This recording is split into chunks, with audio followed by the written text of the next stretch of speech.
So, what's up, guys? So, let's start with the revision.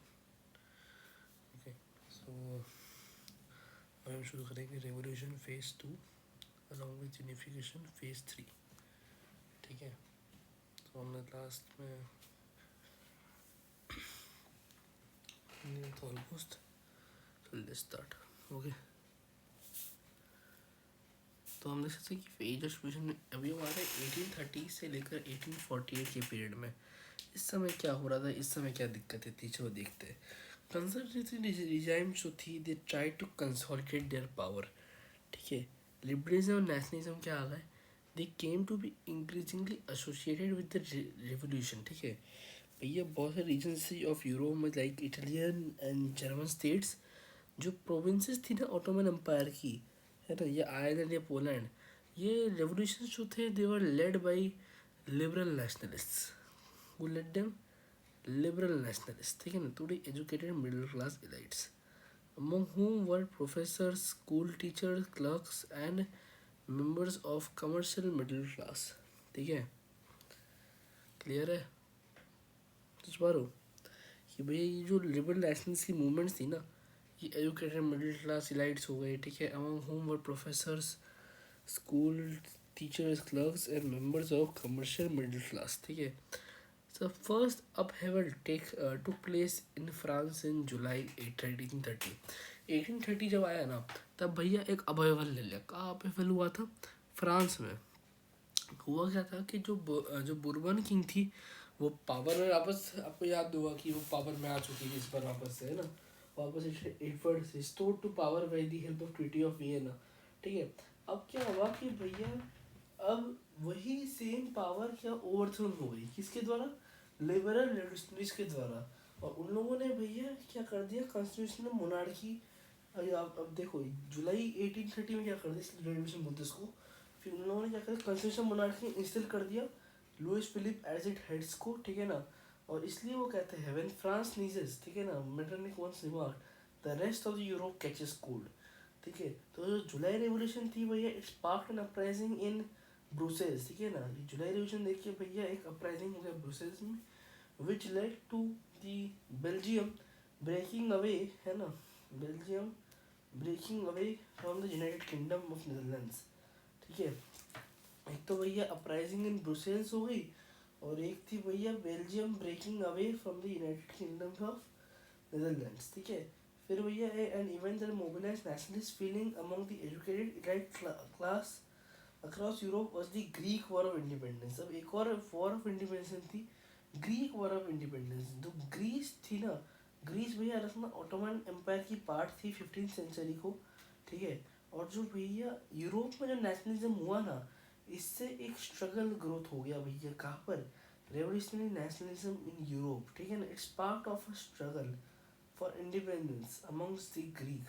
ठीक है ना, amongst the Greek which began in 1821.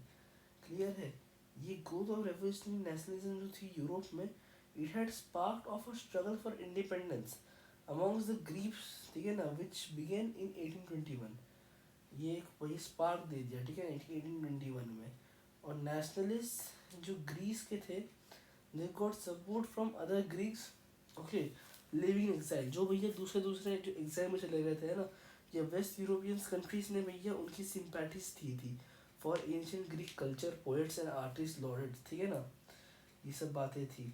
Greece as the cradle, Greece was basically called the cradle of European civilisation, and it has mobilized public opinion to support its struggle against the Muslim empire. ठीक है, clear है. एक English poet थे Lord Byron करके, उन्होंने funds को organize किया था and he later went to fight in the war. ठीक है ना, where he died of fever in 1824. Final treaty of Constantinople. ठीक है ना, तो ये लॉर्ड बायरन भैया पोएट थे, वॉर में गए, मर गए, है ना. अब मरे वॉर की वजह से नहीं थे, लेकिन बुखार आ गया था, लेकिन उनको. फिर भैया एक फाइनल जो ट्रीटी ऑफ कंस्टेंटिनोपल जो था 1832 का, उसने ग्रीस को एक इंडिपेंडेंट नेशन, है ना, पकड़ लिया था. समझ रहे हो, क्लियर है. तो यही है भैया, इस जो ये मूवमेंट हुआ है ना, जो जुलाई रेवोल्यूशन हुआ, इसके दो आउटकम निकले. एक तो भैया कि बेल्जियम जो था वो यूनाइटेड किंगडम से टूट गया। दूसरा जो था Greek Greek war of independence को इसने एक फ्यूल दिया।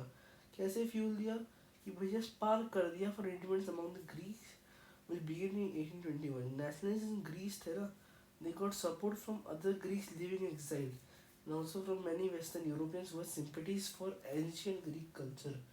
जो poets and artists थे lauded Greece as the cradle of European civilization, ठीक है ना, ये बात थी। अब romantic imagination and national feeling, ये वाला समझिएगा, बहुत सिंपल सा कंसेप्ट है। जो नेशनलिज्म की डेवलपमेंट हुई है ना, ये सिर्फ वॉर्स या सिर्फ टेरिटरी एक्सपेंशन से नहीं हुई थी, बल्कि culture also played an important role, okay, in creating the idea of nations art. in nation art and poetry, stories and music also helped express and shape nationalist feelings, ठीक है, nationalist feelings में help करने के लिए ये बताया, ठीक है ना। Let us look at romanticism, ठीक है ना।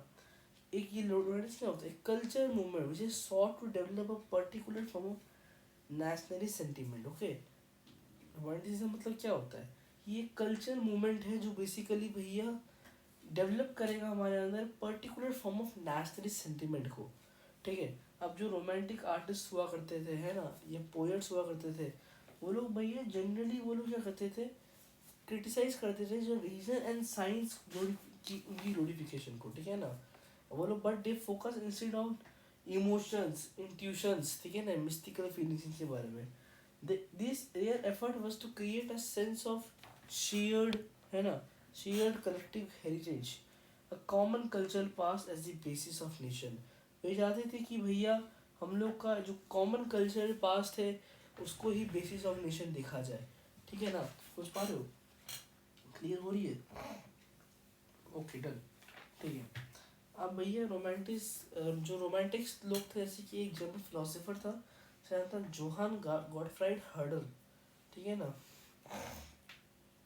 He claimed that true German culture was to be discovered among the common people. इसको ही बोलते हैं डॉस बुक, ठीक है ना। That German culture was to be discovered among the common people, Das Book, and it was through folk songs, folk poetry, and folk dances. And the true spirit of nation is Vogist was popularized. Clear है? Walk मतलब वही कि भैया walk के देखो, है ना, और गीस मतलब वही कि भैया स्पिरिट। क्लियर।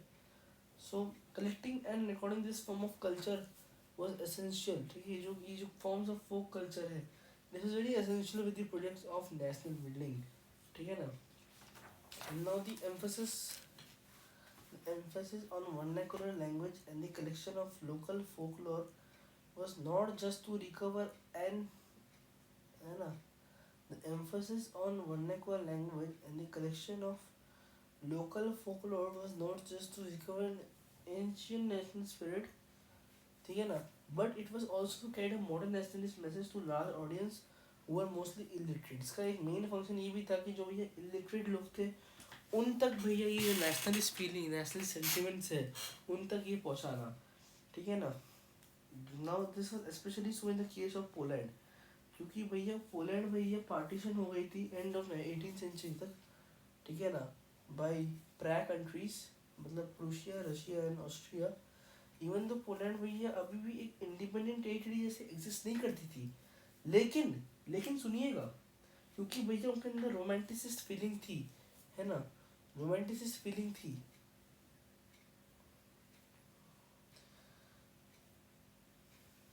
रोमांटिसिस्ट फीलिंग थी तब भी भैया पोलैंड कुछ इंडिपेंडेंट टेरिटरी नहीं था, लेकिन उसकी नेशनल फीलिंग्स की वजह से भैया ये पोलैंड अभी भी जिंदा था।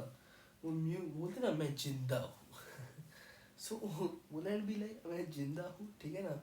So it was kept alive through music and language, ठीक है। एक कारोल कोरपिंस्की जो है ये एक एग्जांपल है, celebrated national struggle through operas and music, turning folk dances like polonaise and mazurka, ठीक है ना, इंटरनेशनल सिंबल्स। तो कारोल करपिंस्की जो थे, है ना, कारोल कोरपिंस्की, यही थे भैया example which celebrated national through ये ओपेरा म्यूजिक से, है ना, folk dances like polonaise and mazurka international symbol. Clear हुआ? अरे यस और नो, यस और नो, ठीक है।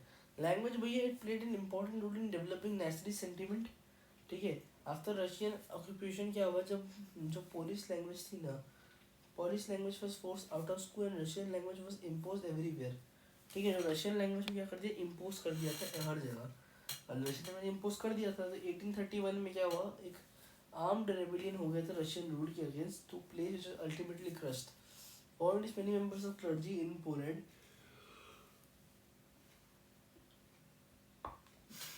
तो इससे क्या हुआ कि भैया बहुत लोग जो थे क्लर्जी है ना पोलैंड वाले, they began to use language as a weapon of national resistance. समझ पा रहे हो, उन लोग के लिए भैया लैंग्वेज एक वेपन बना देता उन लोगों ने नेशनल रेजिस्टेंस के लिए, ठीक है ना। अब पॉलिश जो थी भैया, चर्च कैथरिंग्स और जितनी रिलीजियस इंस्ट्रक्शन थी उससे यूज़ होती थी। इसकी वजह से बहुत सारे प्रीस्ट और बिशप्स जो थे they were put in jail, या साइबेरिया भेजी जाती थी रशियन अथॉरिटीज़ थे, ठीक है ना। अब जो यूज ऑफ पॉलिश था, it was came to see symbol of struggle against Russian dominance. Clear है, यस और नो, यस और नो, ठीक है।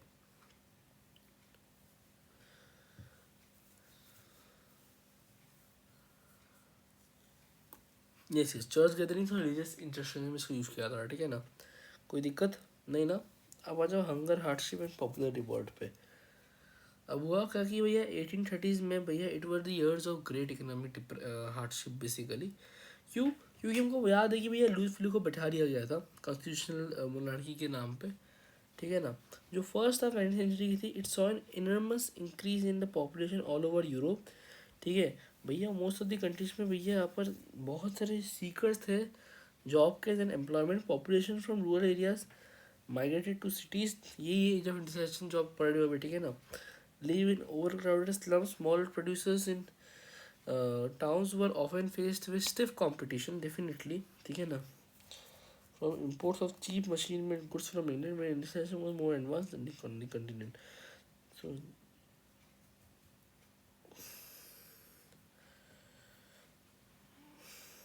अब हुआ क्या, दिक्कत आ गई थी, दिक्कत ये आ गई थी कि भैया पॉपुलेशन जो थी ना, एक तो भैया बहुत ग्रेट इकोनॉमिक हार्डशिप देखना पड़ रहा था, ठीक है। पॉपुलेशन तो इंक्रीज हो गई थी, है ना। और जब पॉपुलेशन इंक्रीज हो गई थी, यहाँ पर जो जॉब के सीकर्स आ रहे थे एम्प्लॉयमेंट से, ठीक है ना।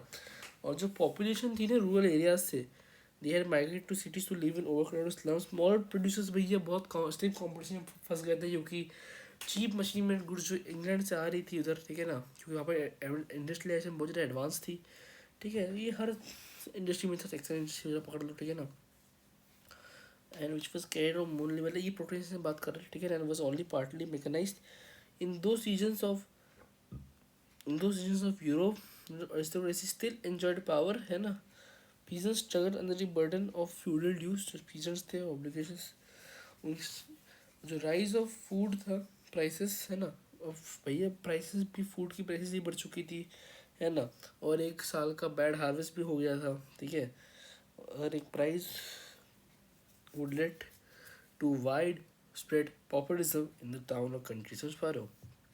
अब 1848 ऐसा साल था जिसमें फूड शॉर्टेजेस और वाइड स्प्रेड अनएम्प्लॉयमेंट फैल गई थी, और भैया पूरी पेरिस की पॉपुलेशन रास्ते में आ चुकी थी। समझ पा रहे हो। Food shortages and wide spread, barricades क्या कर दिए थे, इरेक्टेड लगा लिए था। लुइस फिलिप भैया भाग गया, Louis Philippe was force to flee. It is national assembly proclaimed कर दी गई थी, which proclaim basically a republic, ठीक है ना। एक national assembly proclaimed a republic, ठीक है, which granted suffrage to all the adult males। सोच पा रहे हो। और जब हटा दिया गया तो भैया एक भैया नेशनल रिपब्लिक बना थी कि, है ना। और समझना कंसेप्ट को, ठीक है, कंसेप्ट समझो कि भैया फूड शॉर्टेजेस हो गए, वाइड स्प्रेड, अब ये सब दिक्कतें आ गई थी। दूसरी फिर जब भाग गया तो भैया नेशनल असेंबली भैया उन्होंने क्या कर दिया कि it proclaimed a republic. Republic भैया grant suffrage to all the adult males above the age of 21। They granted the right to work and national workshops were provided for the employment to set up, ठीक है ना। समझ पा रहे हो, समझ पा रहे हो। नेशनलिस्ट वर्कशॉप्स भी लगा लिए गए थे, जिससे क्या हो जाए कि एम्प्लॉयमेंट्स को सेटअप किया जा सके। तीन चीज़, बहुत सिंपल चीज़ है। एक तो भैया इट हैड ग्रांटेड सफरेज, एक तो it had granted suffrage to all the adult male above the age of 21, ठीक है। दूसरी बात it had guaranteed the right to work, ठीक है। तीसरी बात कि भैया नेशनल वर्कशॉप्स वर प्रोवाइडेड, ठीक है ना, गिव एम्प्लॉयमेंट, ठीक है ना, simple simple easy PG.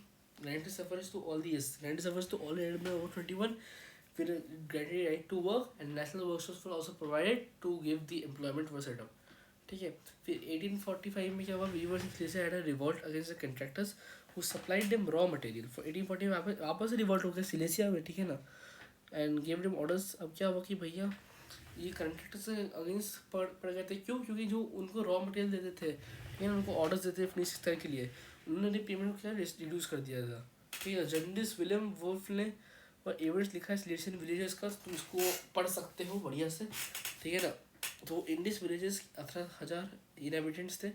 Cotton weaving is the most wide spread occupation, the misery of the workers is extreme, the desperate need for the food has taken the advantage of the contractor to reduce the prices of good they order. On June 4th है ना at 2 PM a large crowd of weavers, एक भाई बड़ा ही crowd थी, ठीक है ना, खतरनाक क्राउड थी weavers की।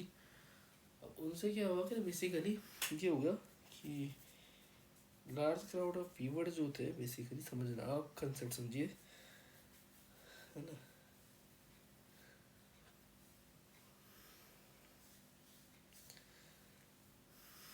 यस, तो a large crowd of weavers emerged from their home and marched in pair to the mansion of contractors who were demanding high wages, ठीक है ना।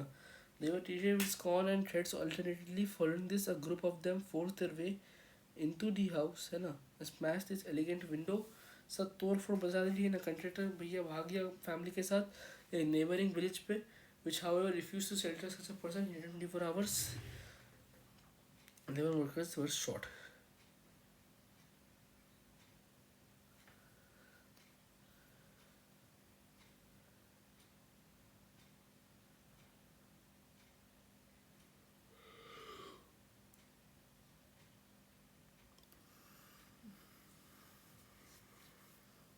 ठीक है, फिर आपके रेवोल्यूशंस ऑफ लिबरल्स हो गई, ठीक है ना। अब रेवोल्यूशंस ऑफ लिबरल्स भैया समझिएगा, बहुत सिंपल सा कंसेप्ट है, ठीक है ना, एकदम समझ जाओगे तो बढ़िया रहेगा, ठीक है, अच्छे समझ लो, ये तुम्हें कंसेप्ट याद आएगा, ठीक है, तुम बढ़िया से आगे ले जाएगा। क्योंकि विजुअलाइजिंग ऑफ नेशन में भैया कुछ है ही नहीं, बिलीव मी। यूनिफिकेशन और नेशनलिज्म इम्पेरिज्म वाले टॉपिक से कुछ नहीं आता है, मतलब आता तो है लेकिन उतने अमाउंट में नहीं आता है। मेन आप लोग का रेवोल्यूशन वाला पार्ट सी है, ठीक है ना। अब अदर रेवोल्यूशन ऑफ लिबरल्स में ये तो हम देखें रेवोल्यूशन ऑफ वर्कर्स क्या था। Now we parallelly come to the revolution of weavers, ठीक है ना। बेसिकली क्या होता है कि भैया एक educated middle class was under way, events of February had brought about abdication of monarchy and republic based on universal middle suffrage. हम देखा कि भैया they are given adult men suffrage to all above in 21, ठीक है, 21 years of old, ये सब किया था, क्लियर है। और भैया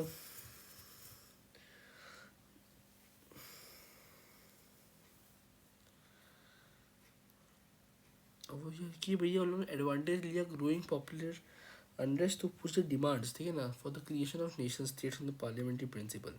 कौन से पार्लियामेंट प्रिंसिपल? फोपैक थे, फोपैक।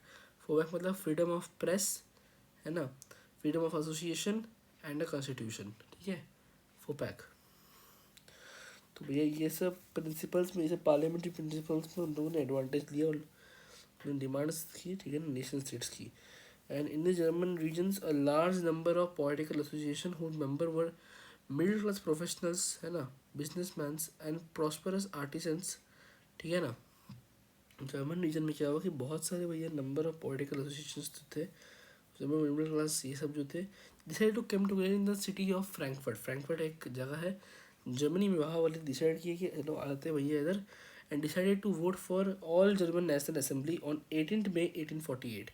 क्लियर है, 18 में 1848 में सोचा भैया ऑल जर्मन नेशनल असेंबली क्या करेंगे, सब लोग वोट करेंगे बैठ के।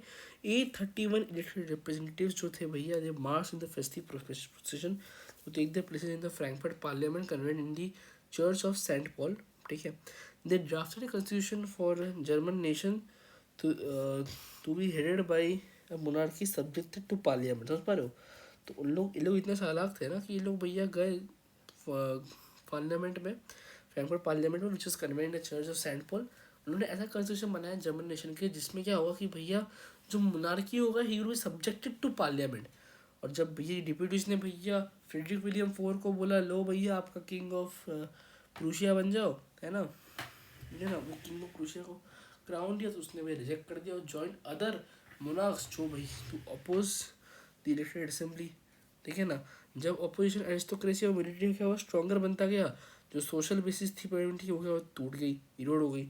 और जो पार्लियामेंट्री भैया पहले मिडिल क्लास से क्या था, डोमिनेट था, registered the demands of worker and artisans, now consequently lost this support, ठीक है। एट द एंड्स क्या हुआ, ये लॉस सपोर्ट कर दिया। At the end troops were called in, और जो असेंबली जो थी it was force to disband.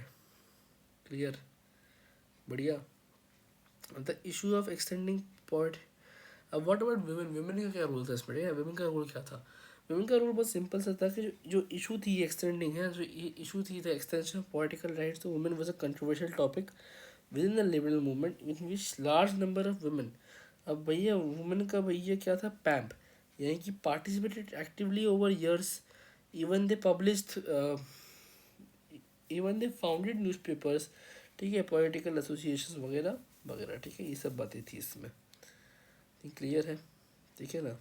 And even taken part in political meetings हो गई, डेमोस्ट्रेशंस हो गई, ये सब चीज़ें हैं। लेकिन इसके बावजूद इन लोगों को डिनाई कर दिया गया था suffrage rights during the election of the assembly, ठीक है। जब वुमेन भैया सिर्फ वुमेन को जब सेंट पॉल चर्च में जब फ्रैंकफर्ट पार्लियामेंट कन्वेंट किया गया था उसमें वुमेन को सिर्फ ऑब्जर्वर की तरह खड़ा करा गया था जो विजिटर्स गैलरी में होती, ठीक है ना।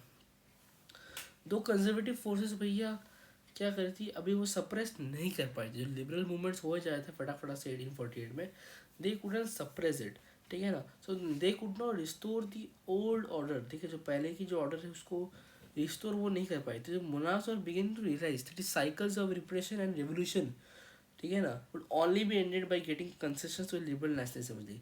वो समझ गए कि भैया ये जो साइकिल है ना, ये रिवोल्यूशन रेस से रिप्रेशन, ये चलता ही जाएगा, ये चलता ही जाएगा और ये चलता ही जाएगा, ठीक है ना। तो अगर भैया इसको कोई ना कोई रोकना पड़ेगा, तो भैया and this could be only ended by granting concessions to the liberal nationalist revolutionaries. तो जो भी ईयर्स थे 1848 के बाद में, तो ऑटोक्रेटिक मोनार्कीज जो थी सेंट्रल एंड ईस्टर्न यूरोप की, ठीक है। अब वही याद कर, पहले वाला ग्राफ जो बना कर दिया था मैं, ठीक है ना, जब मैंने आपको दिखाया था कि टेनेंट्स यहाँ काम करते हैं, सर्व्स यहाँ काम करते हैं, वो याद रखो, ठीक है ना। So begin to introduce the changes, ठीक है ना, बिगिन टू इंट्रोड्यूस, जो वेस्टर्न यूरोप में चेंजेस थी उनको भी सेंट्रल एंड ईस्टर्न यूरोप में लाई गई, मतलब जो सर्वड एंड मॉडर्न लेबर थी दोनों जगह में ही एबोलिश कर दी गई थी, है ना। And that was what happened. Clear हुआ।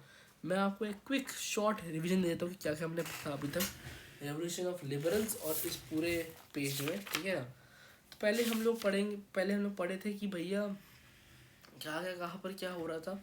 सबसे पहले हम पढ़े जुलाई रेवोल्यूशन से क्या क्या हुआ, जुलाई रेवोल्यूशन क्या क्या हुआ था कि एक तो भैया आपकी जो एक ग्रीस वॉर ऑफ इंडिपेंडेंस हुई थी 1821 में, 1821 में ग्रीक वॉर इंडिपेंडेंस हुई। पहले जुलाई रेवोल्यूशन हुआ, जुलाई रेवोल्यूशन 1830 में क्या हुआ कि बेसिकली आपके जो ये थे बेसिकली जो बुरबोन डायनेस्टी थी उसको उड़ा दिया गया लिबरल लाइसेंस की वजह से, और भैया एक कंस्टिट्यूशन मोनार्की को इंस्टॉल कर दिया गया था।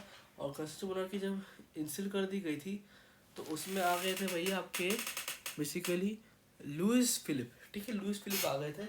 और तभी मेटरनिक बोलता है कि when France this Europe catches cold. क्यों? क्योंकि क्योंकि उस समय भैया आप देखोगे तो ब्रुसेल में एक अपराइजिंग हो गई थी और जो बेल्जियन थी started breaking away from United Kingdoms of Netherlands.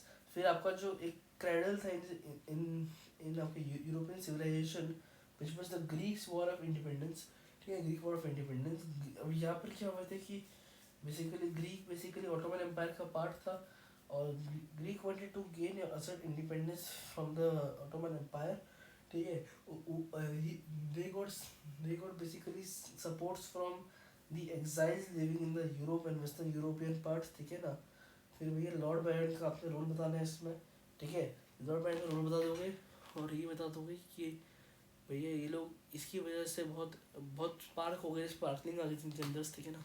फिर 932 में फाइनली ट्रीटी ऑफ कंस्टेंटिनोपल से निकल गए लोग, ठीक है। रोमेंटिक से बता दोगे कि एक कल्चरल मूवमेंट होती है which is sought to develop particular form of national sentiment, ठीक है। रोमांटिक आर्टिस्ट लाइक जैसे बस वो लोग glorification of reason and rationality में काम नहीं करते, साइंस वाइंस में वो देखते नहीं है, लेकिन उन लोग की जो इमोशंस है ना, जो उन लोग की इमोशंस, उनके सेंटिमेंट्स है, ठीक है, उन पे वो ज़्यादा ध्यान देते हैं, ठीक है, rather than reason and science. उसमें वो आप एग्जांपल इसमें दे सकते हो कि जोहान गॉटफ्राइड हटर का दे दोगे आप एग्जांपल, जो बेसिकली एक जर्मन जर्मन रोमांटिक थे, ठीक है ना। वो जर्मन फिलोसोफर थे जो बोलते थे कि German culture was to be discovered among ourselves, यानी कि basically it this was called volk, das volk, ठीक है। और वैसे ही सिमिलरली वोगिस भी बोला था। वोगिस मतलब यही होता है कि through speeds of the nation, ठीक है ना, इज पॉपुलराइज। तो यही रिकॉर्ड करा और यही भैया, and this was a very essential project for the national nation building, ठीक है। एम्फोसाइज ऑन वर्नाकुलर लैंग्वेजेस वगैरह वगैरह। तो ये एक केस है पोलैंड का, ठीक है ना, एक पोलैंड पोलैंड का केस था, ठीक है, जहाँ अब ये सिर्फ क्या है, नेशनल मैसेज पहुँचाता है पूरे स्टेट को, इवन द इलिटरेट्स, ठीक है। अब एक केस है कि पोलैंड का, जो भैया पोलैंड से था, it was partition at the end of 18th century by the Prague countries, मतलब प्रूशिया, रशिया और ऑस्ट्रिया। तो इसमें पहले तो भैया पोलैंड भले ही एक इंडिपेंडेंट ज्योग्राफी एग्जिस्ट नहीं करता था, लेकिन उसके अंदर जो कैरोल कुरपेंस्की था, ठीक है ना, वो भैया ऑपरेट करता नेशनल स्ट्रगल को थ्रू द ओपेरास, है ना, थ्रू द म्यूजिक, और इवन टर्निंग फोक डांसेस, है ना, फोक डांसेस लाइक वही पोलोनेज हो गए, है ना, फिर आपके मजुरका हो गया, ये नेशनलिस्ट सिंबल्स, ठीक है, उससे वो लोग एग्जिस्ट कर रहे थे। लैंग्वेज जो भैया एक इंपॉर्टेंट रोल प्ले करता है देखोगे तो, क्योंकि जो रशियन ऑक्यूपेशन हुआ था, जो पॉलिश लैंग्वेज थी उसको एबलिश कर दिया गया था, ठीक है ना।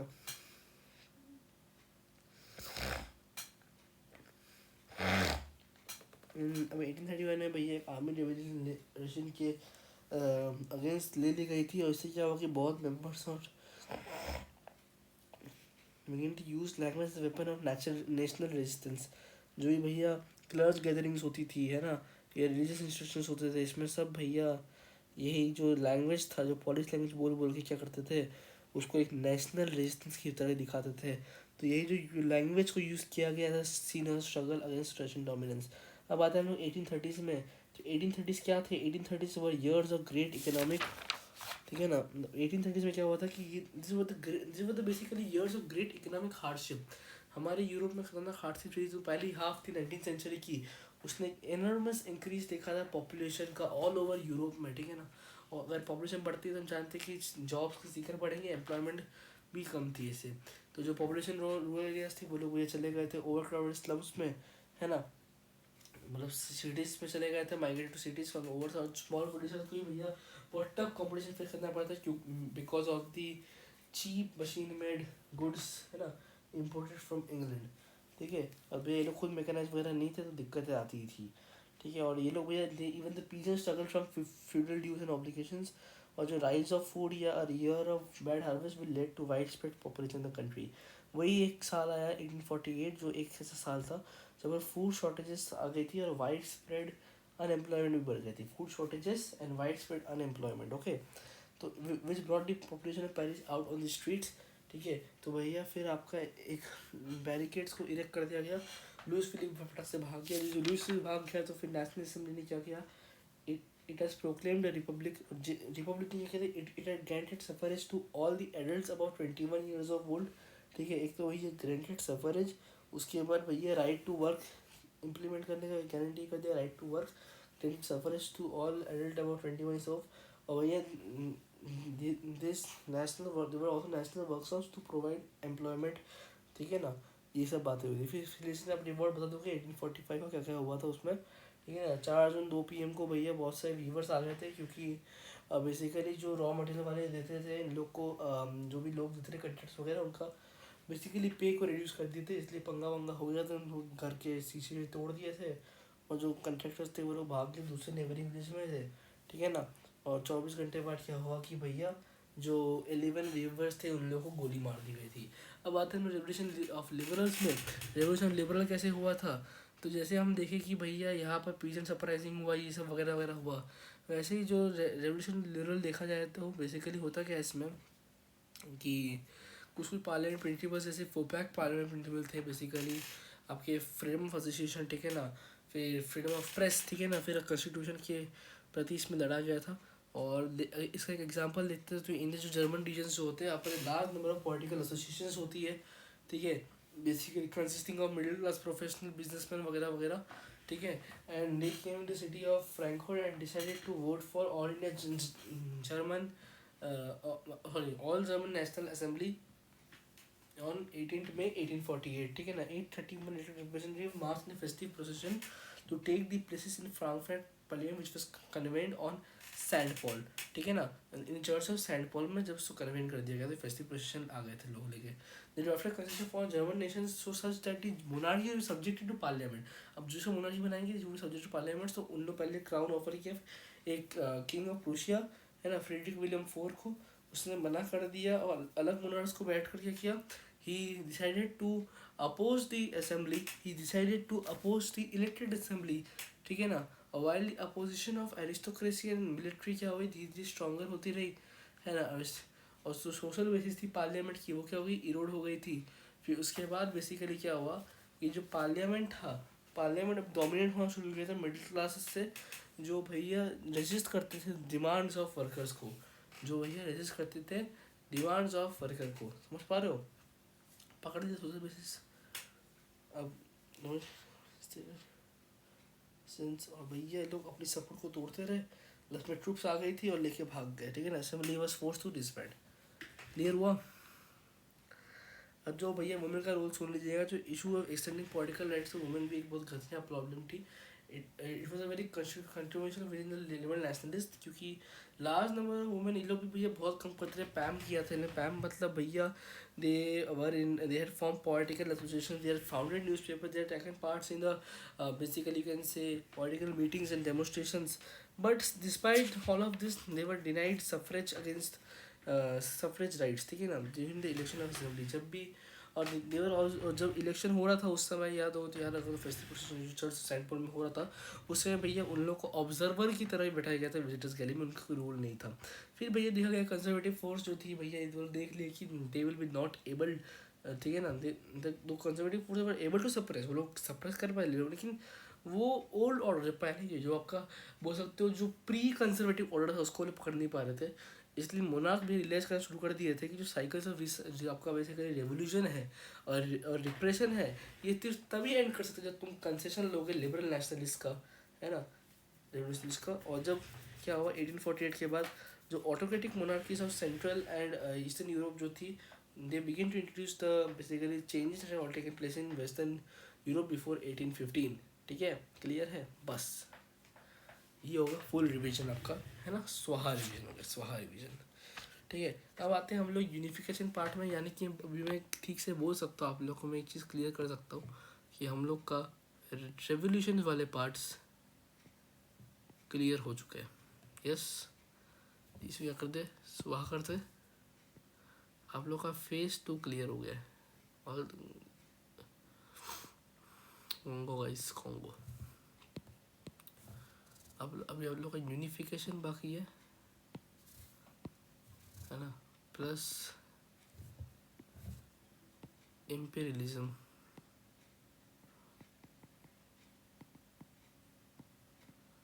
जो P4 में डिस्कस करूँगा या मैं इसमें डिस्कस कर लूँगा, ठीक है।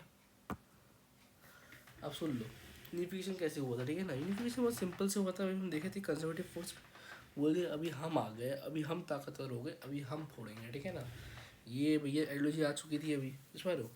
अब भैया पहले हम सुनते हैं जर्मनी, है ना, जर्मनी, इटली, और यहाँ पर हम लोग देखेंगे 3 कंडीशन केस, जर्मनी, इटली और स्टेन्स केस ऑफ ब्रिटेन। ये 3 केसेस आने वाली है, इसको अच्छे से समझना, है ना, तो फटक से हो जाएगा। उसके बाद विविधता पर लिबरल्स एंड इम्पीरियलिज्म वाला पॉलिसी, ठीक है ना।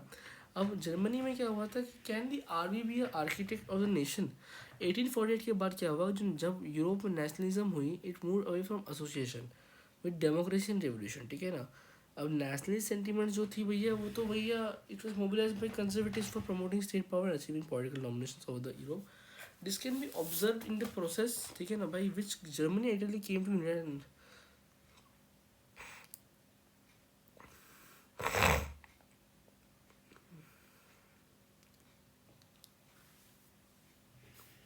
जो एक लिबरल इनिशिएटिव ली गई थी, ठीक है, जर्मनी में, ये भैया, I mean Germany is basically confuse 39 states, a lot of states, ठीक है ना। तो एक combined force of monarchy and the military, ठीक है ना, इट वाज डिप्रेस्ड, ठीक है ना। अब लिबरल इनिशिएटिव क्या थी, national building, but they were however repressed by the combined forces of monarchy and the military supported by large land owners, ठीक है ना, मतलब called Junkers of Prussia. From then on Prussia took on leadership of the movement for the national unification itself. Its chief minister Otto von Bismarck was the architect of the process carried out with the help of Prussian army and bureaucracy. 3 साल around, ठीक है ना। Country जो थी वो fade countries थी, ठीक है ना, मतलब कौन सी कंट्रीज थी, फेड कंट्रीज थी, मतलब फ्रांस, ऑस्ट्रिया एंड डेनमार्क के अगेंस्ट की गई थी, विच वर एंडेड इन प्रूशियंस विक्ट्री, ठीक है ना, कम्पिटिटिव प्रोसेस ऑफ यूनिफिकेशन। जनवरी 1871 में भैया Prussian king William one proclaimed German emperor the ceremony eight Versailles, ठीक है। अब भैया in the bitterly cold morning of 18 January,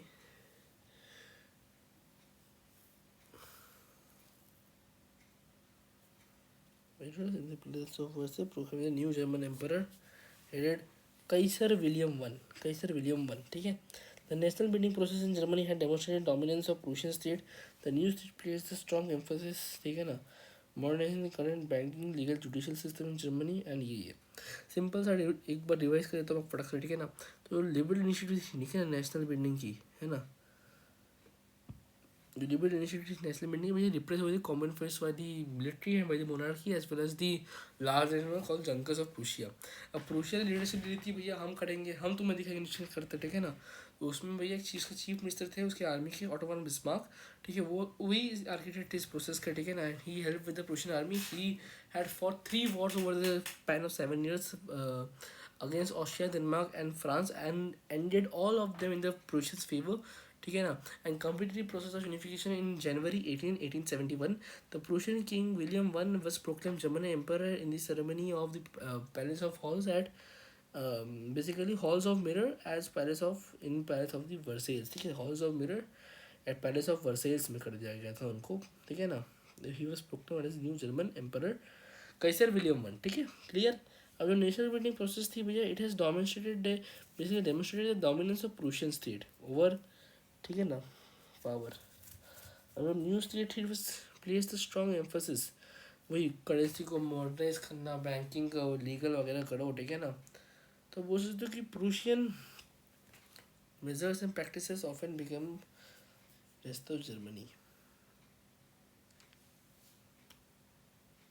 clear है। तो ये हो गया आप लोग का प्रूशियन, बेसिकली बोल सकते हैं बेसिकली जर्मन यूनिफिकेशन हो गया, ठीक है, वेरी सिंपल जर्मन यूनिफिकेशन था ये। अब आते हैं हम लोग इटालियन यूनिफिकेशन में, जैसे इटली यूनिफिकेशन हुआ था।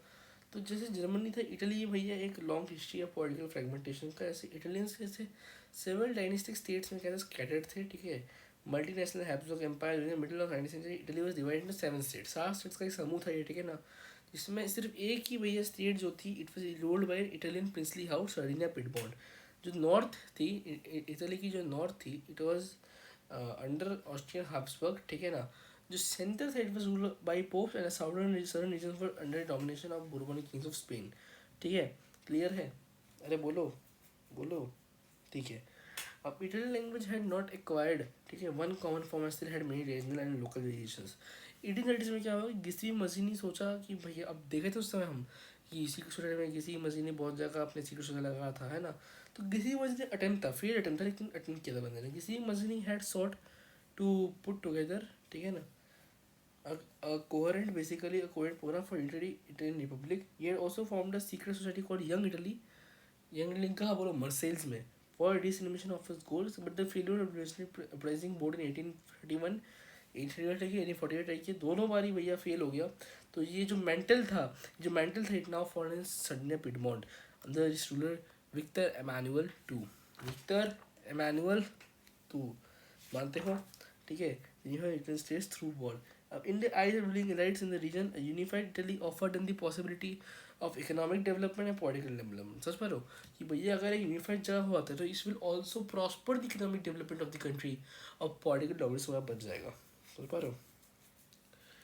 भाई डेवलपमेंट नहीं होगा, पॉलिटिकल डाउन होगा, तो भैया दो फोल्ड के फायदे हो रहे हैं, ठीक है।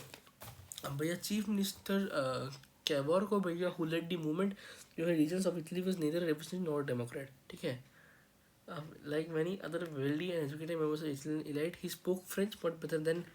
अब हम देखो पहले ही पढ़े थे ना कि जो भैया एरिस्टोक्रेट्स होते थे वो लोग फ्रेंच में बढ़िया पढ़ते थे, used for diplomacy and all that stuff, ठीक है ना।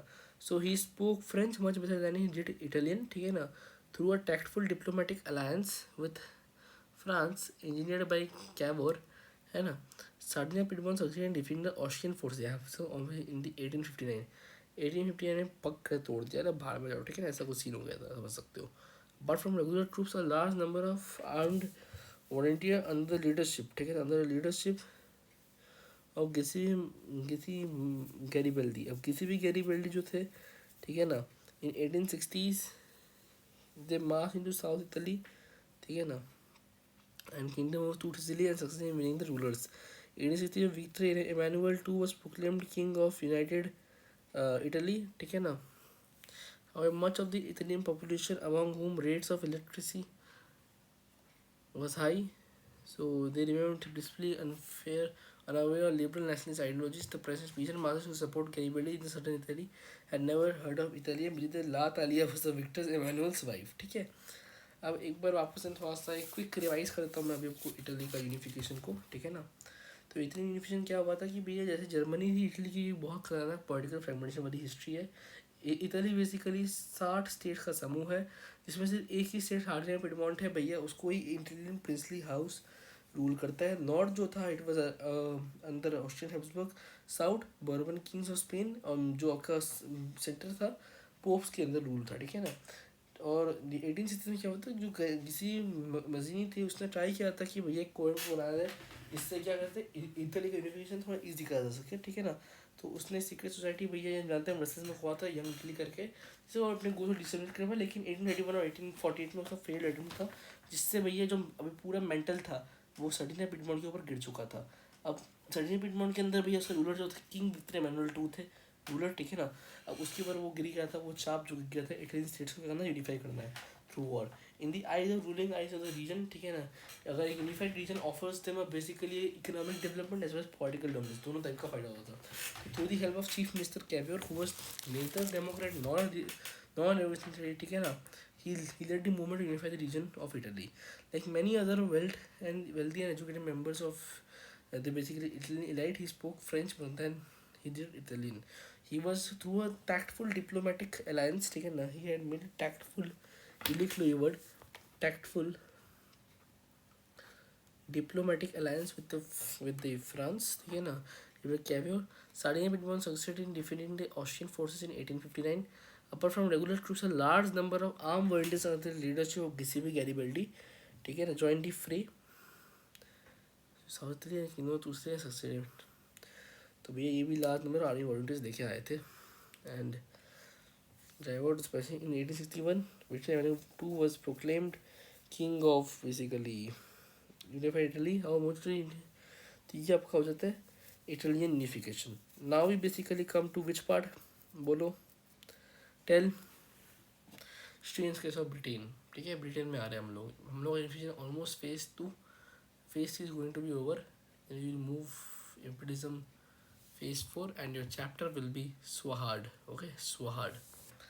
अब आ जाओ, जो मॉडल थी नेशन की है ना और नेशन स्टेट की, some scholars have argued is that Great Britain in the Britain the formation of nation state, जो भैया नेशन स्टेट की फॉर्मेशन थी आप लोग की, ठीक है ना, नेशन स्टेट की जो फॉर्मेशन थी, है ना, तो some scholars have argued that Great Britain is Britain the formation of nation states, है ना, was not a result। अब जो भैया ब्रिटेन में अलग था कि ब्रिटेन में जो नेशन स्टेट का फॉर्मेशन था ये कोई फटाक से कुछ अपहेवल नहीं हो गया था, है ना, कुछ अपहेवल वगैरह ऐसा कुछ नहीं था, लेकिन ये क्या हुआ था कि it was not result of sudden upheavals वगैरह वगैरह, ठीक है ना। लेकिन भैया ये कुछ रेवोल्यूशन भी नहीं हुआ, लेकिन एक लॉन्ग ड्रॉन आउट प्रोसेस था। क्या था ये, it was a long drawn out process, ठीक है।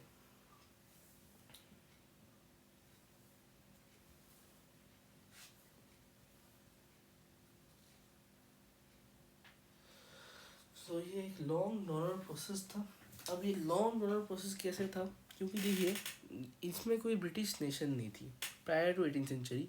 जो प्राइमरी आइडेंटिटीज ऑफ पीपल थी, अब मैं आपको इसमें ट्रिक सिखा देता हूँ, है ना, जिससे आप जो चेंज के जो ब्रिटेन है उसको बहुत बढ़िया सीख सकते हो, याद रख सकते हो।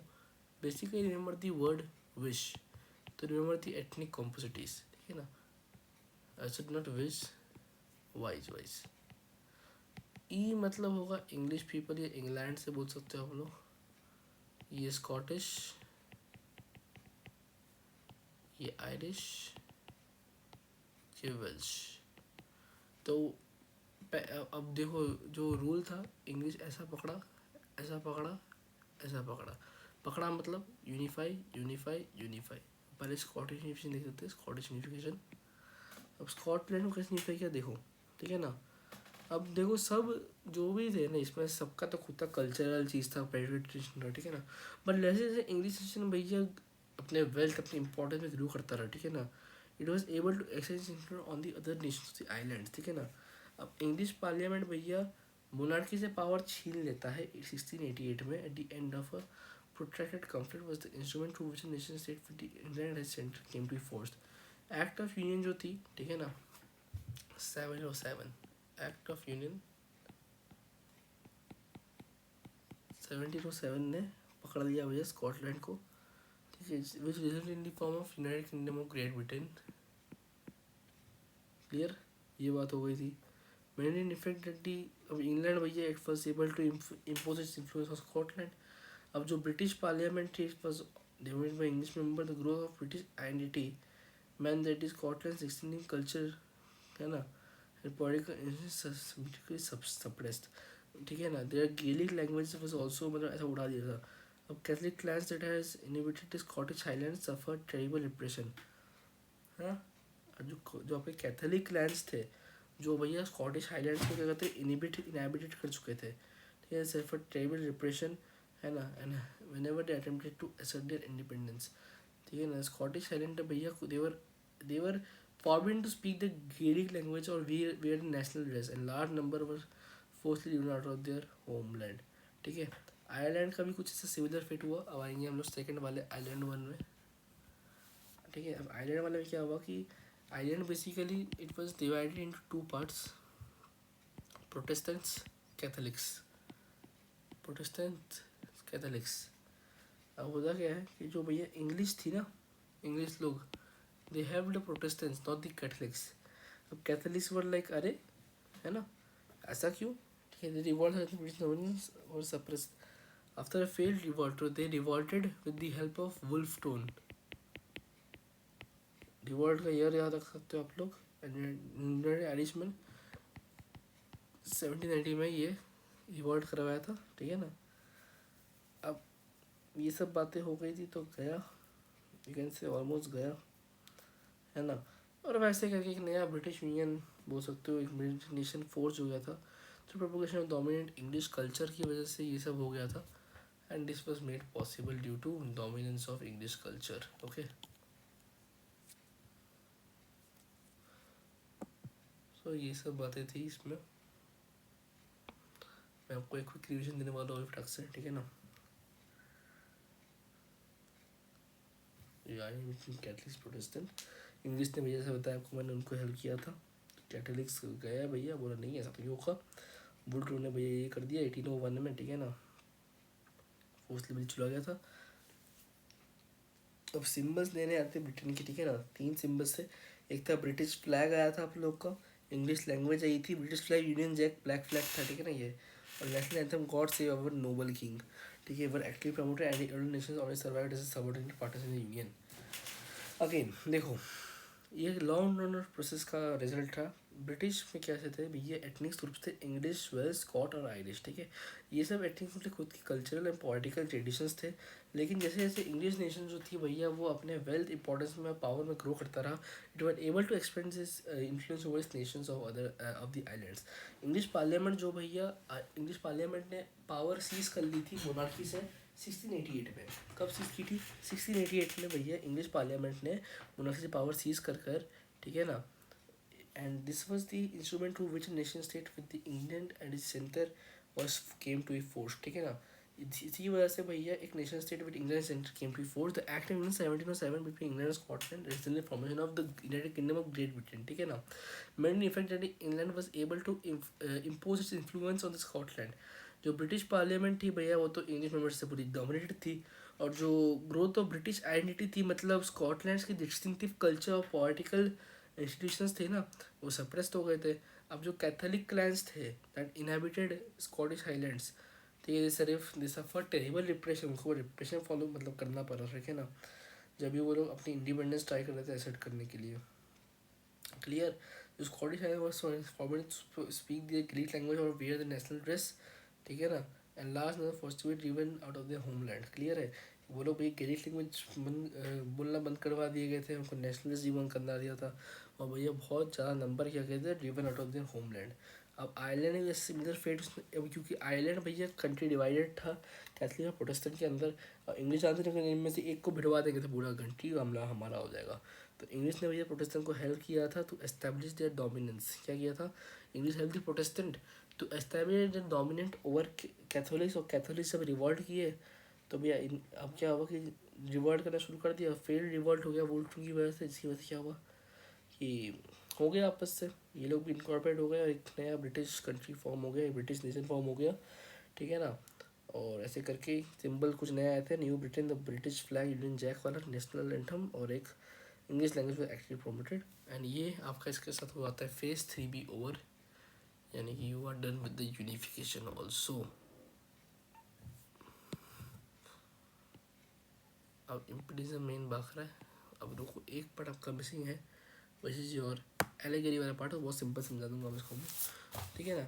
एलेगरी क्या होता है कि एलेगरी बस एक फीमेल फिगर होता है, female figure representation of an. तो इसमें क्या होता है कि आर्टिस्ट जो थे उन्होंने सोचा था कि एक नेशन और पर्सनिफाई करना है मेरे को, ठीक है ना। तो if it is a person it would have been easy to personify them, ठीक है ना। सो it is sought to give the abstract idea of a nation on a concrete form, that is the feeble figure become an allegory of nation, ठीक है ना। You recall it during French use such as liberty, justice and republic. These ideas are represented through specific objects or symbols. As you would remember, the attributes of liberty are the red caps or the broken chains, or the justice is generally a blindfold carrying woman or carrying a pair of waiting scales. Similarly, female allegories were invented by the artists in the 19th century representing the nation. Here in French, Jewish Christian Marianne, a popular Christian name, which underlined the idea of people nation. Her characteristics were drawn from those liberty and republic. The red cap में try कर the कॉकेट statues ये सब भैया दी हुई है, ठीक है ना। Germany became the crown of leaf, crown of oak leaves stands for heroism, ठीक है। ये जो है it stands for heroism. Okay, तो एक बार सुन लो क्या क्या स्टैंड्स है। ब्रोकन चेन मतलब फ्री करवा देना खुद को, याद रखना। Broken chain basically means being freed, being freed. जो ब्रेस्ट प्लेट थी विद ईगल, वो मतलब थी symbol of German empire with strength, ठीक है। जर्मन एम्पायर की स्ट्रेंथ दिखा रही थी। क्राउन ऑफ ओकलेस हीरोइज्म, जो स्वॉर्ड थी it was readiness to fight. Olive branch मतलब readiness to make pieces of black red with flag of liberal nationalist थी 1848 में, ठीक है। And raise of the beginning of new era. Clear है, yes और no, ठीक है। अब आ जाओ नेशनलिज्म और इम्पीरियलिज्म टॉपिक में, जो हमारा लास्ट वीक बचता है। इसके बाद कहाँ से नेशनलिज्म यूरोप हम कर देंगे ख़त्म, okay. The last quarter of the 19th century nationalism जो थी, ठीक है ना, it no longer retains its idealistic liberal democratic sentiment of the first of the century, ठीक है ना, but became a narrow creed with limited and senior, ठीक है। समझ लो अब मेजर यूरोपियन, अब मैं इसमें निमोनिक बनाऊंगा आपके लिए। Grab Balkan, grab Balkan, grab मतलब जर्मनी, रशिया, ऑस्ट्रिया, ब्रिटेन, ठीक है। ये 4 कंट्रीज थी, समझ लेना आप। जो most serious source in national tension Europe और 1871 was the area called the Balkans, ठीक है। बैल्कन्स जो एरिया थी ना भैया, ये थोड़ी सी मतलब बोल सकते हो कि, है ना, तो ऐसा समझ के रहता है इस जगह में क्या हुआ था कि बैल्कन्स जो थी एक geographical ethnic variation comprising modern day आज की रोमानिया, आपकी फिर हर्जेगोविना, है ना, फिर क्रोएशिया, मैक्डोनिया, ग्रीस, अल्बानिया, सर्बिया, मोंटेग्रो, ये सब जगह जो भी है इस वो इनहिबिट्स जो इनकी इनहैबिट्स थे, जो बैल्कन के इनहैबिट्स को हम स्लैब्स बोलते थे, ठीक है ना। और जो लास्ट पार्ट ऑफ बैल्कन्स जो थे, it was control of Ottoman empire. और spread of ideas of romantic nationalism in Balkans together with the disintegration of Ottoman Empire made the region very explosive. All through the 19th century, the Ottoman Empire had sought to strengthen itself through modern and internal reform, but very little success. One by one, its European subject nations broke away from its control and declared independence. The Balkan people waged their claims for independence or political rights or nationality and used history to prove that they had once been independent but had subsequently subjugated by foreign powers. And the rebellious nationalities in the Balkan thought of their struggles as an attempt to win back the long lost independence. अब चूंकि जो Slavic nationalist थे, ठीक है ना, they wanted to define their identity and independence. तो Balkan area भैया एक पटक से एरिया ऑफ इंटेंस कन्फ्लिक्ट बन गया था, क्योंकि तो बल्कान स्टेट्स जो थी वो लोग अपने ही मतलब है ना हर जगह, जैसे कि यही हर जगह बोस्निया हर्जेगोविना, आपके क्रोएशिया, मैकेडोनिया, रोमानिया, ग्रीस व्रीस, वो लोग अपने में चलते रहे, ठीक है ना। और भैया सोचते रहे कि थोड़ा खुद की टेरिटरी बढ़ाया लिया जाए दूसरों के एक्सपेंसेस का, ठीक है ना। अब मैटर्स वो थोड़ा कंप्लीट हो गया कि कुर्सी दो जरा ना। सो तो इसमें क्या हुआ कि मैटर्स और बढ़ता रहा और मैटर्स कॉम्प्लिकेट होता रहा, क्योंकि बैल्कन्स जो थी it has became the scene of big power rivalry, ठीक है। और ड्यूरिंग दिस पीरियड क्या हुआ कि there was intense rivalry among the European powers.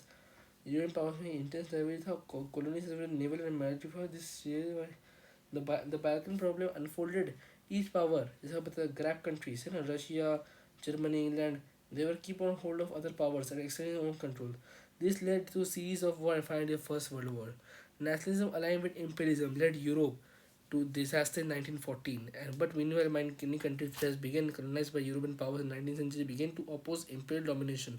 The anti-imperial movement that developed everywhere were nationalist, in the sense that they have all struggled to form independent nation states and were inspired. Simple सी बता रहा है कि जो बैल्कन reason था भैया disintegrate हो गया था आप लोग के ऑटोमन एम्पायर से। वही थोड़े 11-12 कुछ एथनिक वेरिएशंस थे, उसमें मैकेडोनिया, क्रोएशिया जैसी जगह थी, ठीक है। अब वो लोग क्योंकि चाहते थे कि अपना तेजली वाले बैल्कन्स की जो स्टेट्स थी तो they were jealous of others and they started fighting on others. जब अब मौका पे चौका मार दिया किसने, ग्रैप कंट्रीज ने, जर्मनी, रशिया, ऑस्ट्रिया, ब्रिटेन ने। बोला अभी हम करेंगे, अभी हम इनको उठाने के चेष्टा में रहेंगे और इम्पीरियलिस्टिक पॉलिसी लगा लेंगे, ठीक है ना। इम्पीरियलिस्टिक पॉलिसी लगा लेंगे और उठा लेंगे, ठीक है ना। अब उठा लेंगे तो उठाने के चक्कर में, कौन ही मारने के चक्कर में क्या हुआ कि भैया फर्स्ट वर्ल्ड वॉर बन गया और नेशनलिज्म जो थी वो इट अलाइन विद इम्पीरियलिज्म, ठीक है ना। And this was all done and dusted guys, done and dusted. आप लोग का चैप्टर हो गया है ओवर, समाप्त हो गया chapter, clear, done. Thank you very much.